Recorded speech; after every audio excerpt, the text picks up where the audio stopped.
Good morning students. आज नया अध्याय शुरू कर रहे हैं।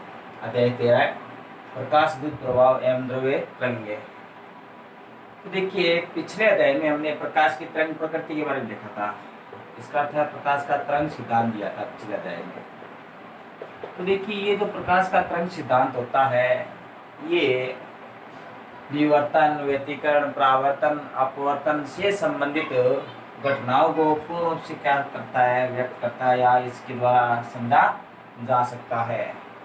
लेकिन 19वीं शताब्दी में ये जो सिद्धांत था पूर्ण रूप से सर्वमान्य हो चुका था। प्रकाश का जो तरंग सिद्धांत था 19वीं शताब्दी में पूर्ण रूप से सर्वमान्य हो चुका था। लेकिन इस सिद्धांत के द्वारा कुछ परिघटनाएं थी जिनको समझा नहीं जा सका, या इनको जैसे मान लीजिए, एक तो प्रकाश विद्युत प्रभाव, प्रकाश विद्युत प्रभाव, क्वांटम प्रभाव, क्वांटम प्रभाव, रमन प्रभाव, इन घटनाओं को इस सिद्धांत के द्वारा अर्थात प्रकाश तरंग सिद्धांत द्वारा समझा नहीं जा सका। अर्थात इनकी घटनाओं को पूर्ण रूप से ये क्या रहा, विफल रहा, समझाने में क्या रहा, पूर्ण रूप से विफल रहा। तो देखिए, इन घटनाओं को समझने के लिए क्वांटा सिद्धांत का उपयोग किया जाता है। प्रकाश के क्वांटा सिद्धांत का उपयोग किया जाता है। कौन सा सिद्धांत? क्वांटा सिद्धांत, जिसके आधार पर प्रकाश है वो कणीय प्रकृति को दर्शाता है। अर्थात इसमें जो प्रकाश है, इसमें प्रकाश की जो व्यवहारता लेंगे हम, वो कौन सी लेंगे? कणीय प्रकृति को दर्शाएंगे।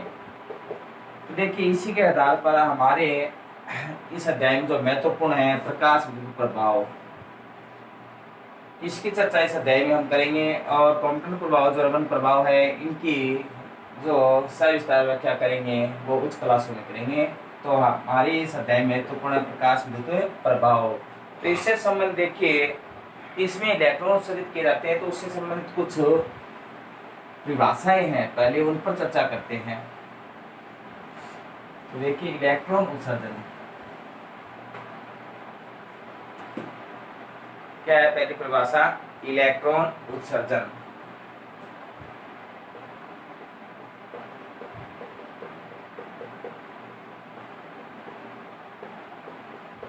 नाम से पता चल रहा है, किसी धातु पृष्ठ से जो इलेक्ट्रॉन बाहर निकालने या इलेक्ट्रॉन उत्सर्जित करने की जो प्रक्रिया होती है वो क्या कहलाती है? इलेक्ट्रॉन उत्सर्जन कहलाती है।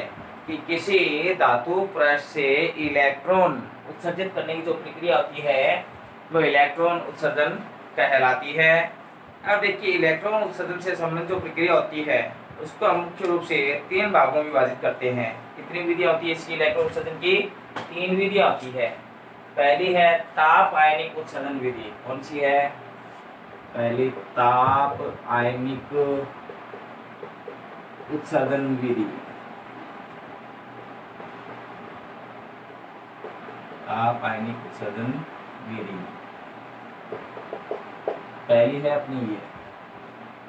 तो देखिए, इलेक्ट्रॉन उत्सर्जन करने की जो ये प्रक्रिया है, इस नाम से पता चल रहा है, यदि किसी धातु पृष्ठ पर उचित ताप आपतित करके इलेक्ट्रॉन उत्सर्जित किए जाते हैं, उचित ताप आपतित करके इलेक्ट्रॉन उत्सर्जित किए जाते हैं, तो ये विधि क्या कहलाती है? ताप आयनिक उत्सर्जन विधि कहलाती है। ठीक है ना?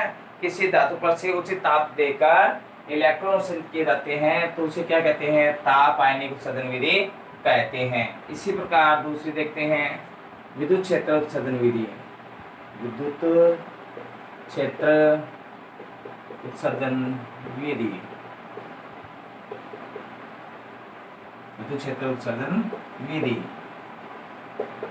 तो इसमें क्या बताया जाता है? यदि किसी धातु पृष्ठ पर उचित आवर्ती का यदि किसी धातु पृष्ठ पर विद्युत क्षेत्र आरोपित करके, किसको आरोपित करके? विद्युत क्षेत्र आरोपित करके इलेक्ट्रॉन उत्सर्जित किए जाते हैं, तो इलेक्ट्रॉन उत्सर्जन की यह विधि क्या कहलाती है? विद्युत क्षेत्र उत्सर्जन विधि कहलाती है। कि किसी धातु पृष्ठ पर उचित विद्युत क्षेत्र आरोपित करके इलेक्ट्रॉन उत्सर्जित किए जाते हैं, तो यह विधि क्या कहलाती है? विद्युत उत्सर्जन विधि कहलाती है। अब इसके बाद में अगली विधि है, वो है प्रकाश उत्सर्जन विधि। जिसके बारे में इस अध्याय में हम चर्चा करेंगे, प्रकाश उत्सर्जन विधि।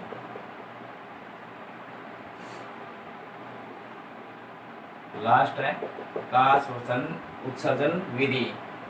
यदि किसी धातु पृष्ठ पर उचित आवर्ती का प्रकाश आपतित करके, यदि किसी धातु पृष्ठ पर उचित आवर्ती का प्रकाश आपतित करके इलेक्ट्रॉन उत्सर्जित किए जाते हैं, तो वो विधि क्या कहलाती है? प्रकाश उत्सर्जन विधि कहलाती है। ठीक है ना। अब देखिए इसी विधि से संबंधित अपना अगला टॉपिक है प्रकाश विद्युत प्रभाव। देखते हैं।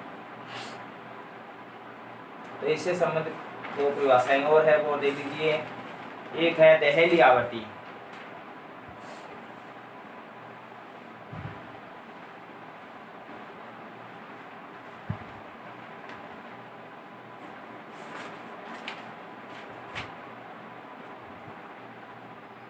देहली आवर्ती।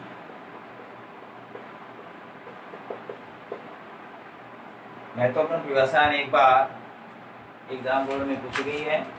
तो देखिए देहली आवर्ती के बारे में क्या बताया जाता है? किसी भी धातु पृष्ठ से इलेक्ट्रॉन उत्सर्जित करने के लिए, किसी भी धातु पृष्ठ से इलेक्ट्रॉन उत्सर्जित करने के लिए एक निश्चित प्रकाश की आवृत्ति की आवश्यकता होती है, कि जो प्रकाश आपतित करती है उसकी एक निश्चित आवृत्ति की आवश्यकता होती है, जिसे देहली आवृत्ति कहते हैं।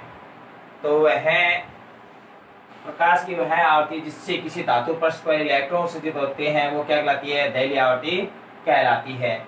और प्रत्येक धातु पृष्ठ के लिए देहली आवृत्ति का मान क्या होता है? अलग अलग होता है। कि यदि आपके पास धातु पृष्ठ अलग अलग है तो उनकी देहली आवृत्ति का मान भी क्या होगा? अलग अलग होगा। और यदि किसी धातु पृष्ठ पर देहली आवृत्ति से कम प्रकाश का या कम आवृत्ति का प्रकाश आपतित कर रहे हो, तो उससे क्या है? इलेक्ट्रॉन उत्सर्जित नहीं होते हैं। यदि आपके पास आपतित प्रकाश की जो आवृत्ति है वो देहली आवृत्ति से क्या है? कम है, तो उससे इलेक्ट्रॉन उत्सर्जित नहीं होते हैं। और देहली आवृत्ति को किसके द्वारा व्यक्त करते हैं? न्यू नोड द्वारा व्यक्त करते हैं। किसके द्वारा? New node. ध्यान रखना ये क्या कहलाता है? न्यू कहलाता है। न्यू नोड द्वारा व्यक्त करते हैं। ठीक है। और प्रत्येक धातु पृष्ठ के लिए देहली आवृत्ति का मान क्या होता है? अलग अलग होता है। इसी प्रकार इससे संबंधित एक महत्वपूर्ण परिभाषा और है, कार्यफलन।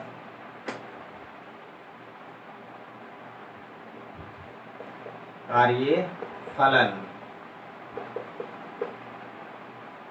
तो देखिए क्या बताया जाता है? किसी भी धातु पृष्ठ से इलेक्ट्रॉन उत्सर्जित करने के लिए, किसी भी धातु पृष्ठ से इलेक्ट्रॉन उत्सर्जित करने के लिए एक निश्चित न्यूनतम ऊर्जा की आवश्यकता होती है। एक निश्चित न्यूनतम ऊर्जा की आवश्यकता होती है। उस न्यूनतम ऊर्जा को क्या कहते हैं? कार्यफलन कहते हैं, जिसे फाई नोड या डब्ल्यू नोड द्वारा व्यक्त करते हैं। फाई नोड या डब्ल्यू नोड द्वारा व्यक्त करते हैं। और कोई भी धातु पृष्ठ होता है उस पर जो प्रकाश आपतित होता है वो क्वांटा के रूप में या फोटोन के रूप में आपतित होता है, जिसके लिए इसका जो सूत्र होता है डब्ल्यू नोड बराबर क्या लिख सकते हैं? H new node. क्योंकि फोटोन का जो सूत्र होता है वो किसके रूप में होता है? एच न्यू के रूप में होता है, फाई बराबर। ठीक है ना। न्यू नोड यहाँ पर क्या है? देहली आवृत्ति है। न्यू नोड क्या हुई? देहली आवृत्ति। और h क्या हुआ? प्लांक नियतांक, जिसका मान फिक्स होता है 6.62। कई बार यहाँ पर 3 होता है, तो सुविधा के अनुसार कुछ भी ले सकते हो। 6.62 गुणा 10⁻⁻34 जूल सेकेंड। ठीक है।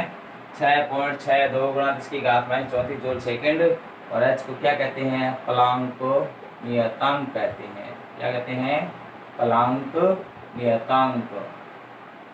ठीक है, कोई दिक्कत नहीं है। इस फोटोन के ऊर्जा सूत्र के द्वारा ही प्रकाश की कणीय प्रकृति को दर्शाया जाता है। ठीक है ना।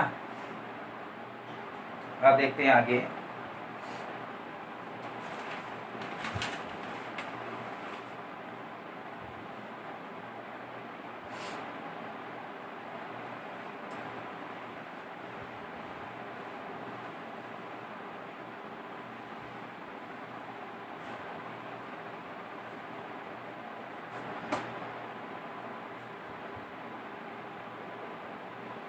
प्रकाश विद्युत प्रभाव का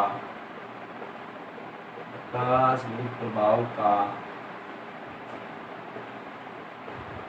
प्रायोगिक अध्ययन।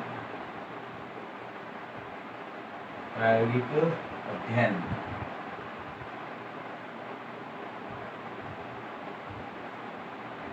तो नेक्स्ट टॉपिक है वो ये है अपना। तो क्या दिया है, प्रकाश विद्युत प्रभाव का प्रायोगिक अध्ययन। तो देखिए प्रायोगिक अध्ययन के लिए इसमें क्या किया जाता है, एक निर्वातित कांच की नली का उपयोग किया जाता है। जैसे मान लीजिए ये है अपने पास, ये निर्वातित कांच की नली है। आराम से एक टॉपिक को समझिए इसमें, और इसमें प्रकाश प्रवेश करने के लिए इस प्रकार ये नलिका लगी हुई है, जिसे गवाक्स या खिड़की कहते हैं, जिसे डब्लू द्वारा व्यक्त करेंगे विंडो। अब देखिए इस निर्वातित कांच की नलिका में दो पट्टिका लगी होती है, धातु की दो पट्टिका लगी होती है, एक ये रही एक ये रही। अब देखिए यहाँ पर प्रकाश स्रोत होता है कोई, जिससे प्रकाश उत्सर्जित होता है, प्रकाश स्रोत। इससे प्रकाश निकलकर इस पट्टिका पर आपतित हो रहा है।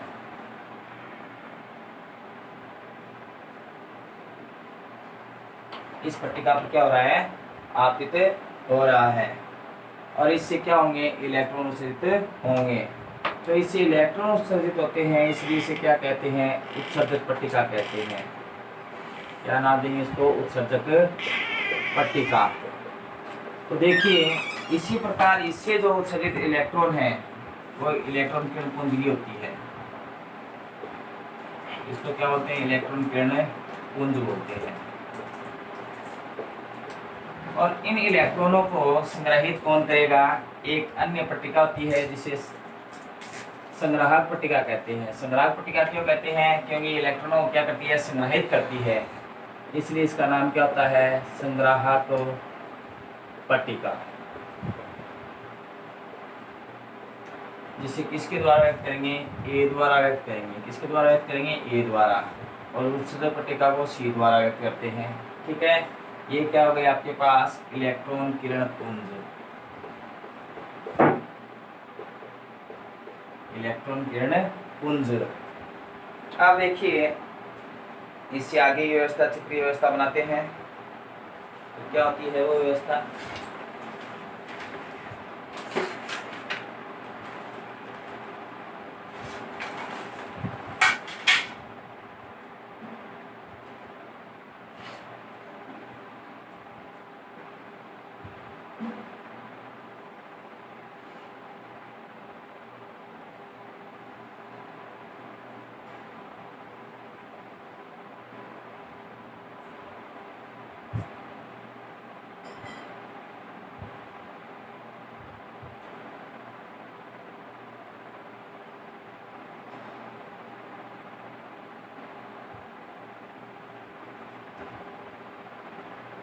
अब इसमें एक ध्रुव दिशा परिवर्तक विभव लगाएंगे। क्या लगाएंगे, ध्रुव दिशा परिवर्तक विभव, जिसको किस प्रकार व्यक्त करते हैं देखिए।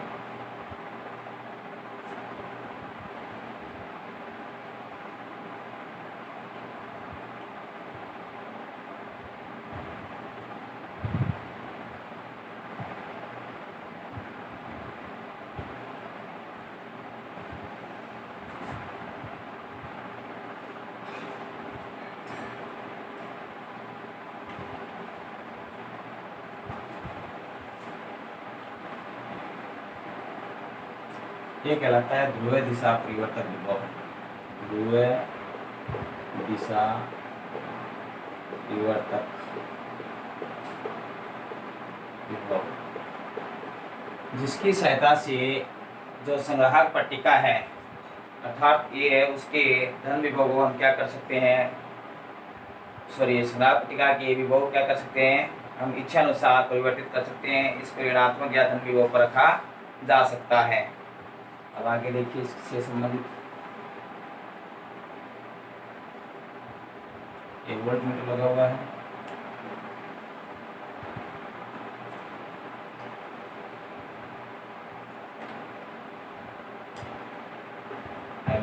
हुआ है।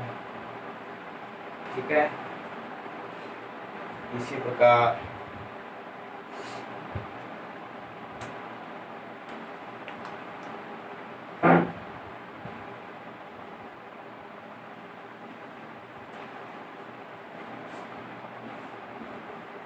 एक धारा नियंत्रक होता है, उत्पन्न धारा क्या करेगा, नियंत्रित करेगा।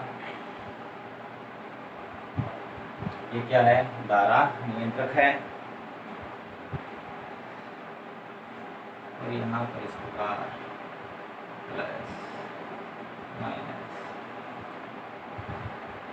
ये अपना डायग्राम बन गया। तो ये निर्वातित कांच की नली है। क्या है, निर्वातित कांच नली।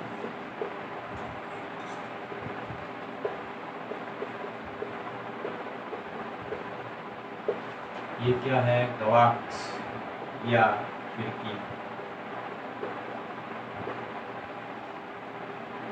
ये एमीटर है, ये वोल्टमीटर है, ये धारा नियंत्रक है। ठीक है, अब देखिए प्रकाश विद्युत प्रभाव को जो प्रायोगिक अध्ययन है उसकी जो चित्र की व्यवस्था होती है वो इस प्रकार चित्रानुसार बनाई जाती है। प्रायोगिक जो व्यवस्था होती है वो चित्रानुसार होती है। इसमें क्या बताया जाता है, इसमें एक निर्वातित कांच की नली का उपयोग किया जाता है। ये रही निर्वातित कांच की नली। ठीक है, जिसमें प्रकाश प्रवेश करने के लिए एक गवाक्स या खिड़की लगी होती है और एक प्रकाश स्रोत लगा होता है जिसे एस द्वारा किया गया है। इस निर्वातित कांच नली में दो पट्टिका लगी होती है, धातु की दो पट्टिका लगी होती है। जिस पट्टिका पर सूर्य का प्रकाश आपतित होता है तथा इलेक्ट्रॉन उत्सर्जित होते हैं, जिस पट्टिका पर सूर्य का प्रकाश आपतित होता है तथा जिससे इलेक्ट्रॉन उत्सर्जित होते हैं उसे उत्सर्जक पट्टिका कहते हैं, जिसे सी द्वारा व्यक्त करते हैं। इसी प्रकार इसमें एक और पट्टिका लगी होती है जिसके द्वारा उत्सर्जित जो इलेक्ट्रॉन किरण पुंज होते हैं उनको संग्रहित किया जाता है। ठीक है ना, इस पट्टिका को हम क्या कहते हैं, संग्राहक पट्टिका कहते हैं, क्योंकि ये इलेक्ट्रॉन क्या करती है, संग्रहित करती है, इसलिए इसे क्या कहा जाता है, संग्राहक पट्टिका कहा जाता है, जिसे कैपिटल ए द्वारा किया गया है। इस संग्राहक पट्टिका के विभव को हम अपनी इच्छा अनुसार ध्रुव दिशा परिवर्तक विभव की सहायता से धनात्मक या ऋणात्मक कर सकते हैं। अब देखिए, जैसे ही उचित आवर्ती का प्रकाश इस उत्सर्जक पट्टिका पर आपतित होता है तो इससे उत्सर्जित इलेक्ट्रॉन संग्राहक पट्टिका की ओर क्या होते हैं, आकर्षित होते हैं और इनके गतिमान होने के कारण इसमें क्या है, एक धारा उत्पन्न होती है, विद्युत धारा उत्पन्न होती है, जिसे क्या कहते हैं, प्रकाशिक विद्युत धारा कहते हैं। क्या कहते हैं, प्रकाशिक विद्युत धारा कहते हैं। प्रकाशिक विद्युत धारा कहते हैं। अब इस धारा के मापन के लिए एमीटर का उपयोग किया जाता है तथा विभव को परिवर्तित करने के लिए जो संग्राहक पट्टिका है उसकी विभव परिवर्तित करने के लिए ध्रुव दिशा परिवर्तक विभव का उपयोग किया जाता है तथा उत्पन्न प्रकाशिक विद्युत धारा को नियंत्रित करने के लिए एक धारा नियंत्रक का उपयोग किया जाता है। इसमें उत्पन्न जो प्रकाशिक विद्युत धारा होती है वो किन किन अधिकारकों पर निर्भर करती है। एक तो किस पर करती है, प्रकाशिक तीव्रता पर, प्रकाशिक तीव्रता पर, विभव पर और आवर्ती पर। तो इसमें उत्पन्न जो प्रकाश की धारा होती है वो प्रकाश की तीव्रता पर, विभव पर तथा आवर्ती पर निर्भर करती है। ठीक है ना।